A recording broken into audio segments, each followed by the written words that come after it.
La première fois que j'ai pris un client en coaching, c'était fin 2013. Et pour moi, c'était un challenge parce que ce client, il me payait 1000 euros par mois avec l'objectif de doubler son business en 6 mois. Donc ça me mettait la pression parce que je ne l'avais jamais fait. À cette époque-là, je crois qu'il faisait 1000 euros par mois avec son business en ligne. Il avait un site internet en fait.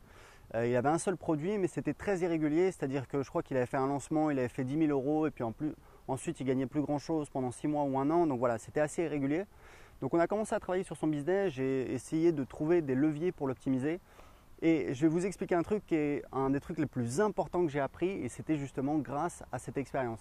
C'est qu'en fait à un moment on s'est retrouvé à travailler sur son site et je lui ai dit écoute, actuellement ce que tu fais c'est que dans chacun de tes articles, en fait à la fin de ton article tu mets un lien pour aller vers la page de vente de ton unique produit.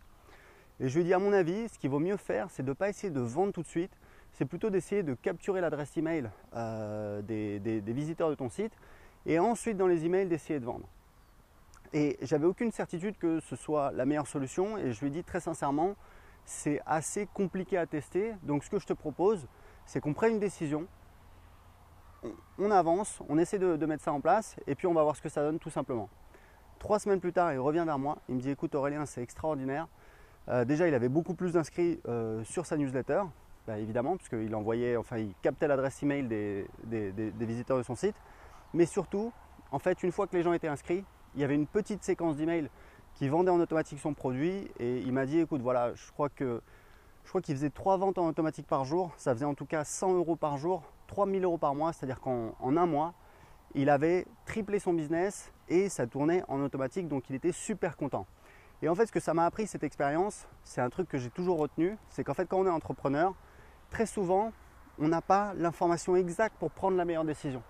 Donc ça veut dire quoi? Ça veut dire qu'on est obligé de faire un choix, tout en sachant qu'on ne prend peut-être pas la meilleure décision et si on ne prend pas la bonne décision, il faudra, on va perdre du temps, on va se tromper et en attendant on aura avancé et on va pouvoir ensuite se concentrer vers le reste. Donc en tout cas pour moi ça a été un enseignement extrêmement fort et je pense que c'est ce qui bloque beaucoup de gens qui veulent se lancer, c'est que la première décision à prendre c'est quelle thématique de business on va faire, quel business on va faire. Et il y a beaucoup de gens qui se disent voilà, j'ai pas la certitude, qu'est-ce qui est le plus rentable et du coup je fais rien.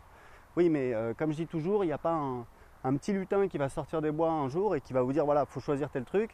Ça veut dire qu'il y a un moment où il faut prendre une décision, avancer et évidemment, on n'a aucune certitude de prendre la meilleure décision.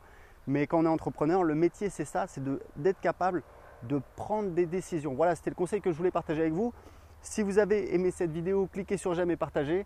Je m'appelle Aurélien Macaire et ma mission c'est d'aider les gens ordinaires comme moi à faire des choses extraordinaires. Cliquez sur j'aime et partagez. Ciao!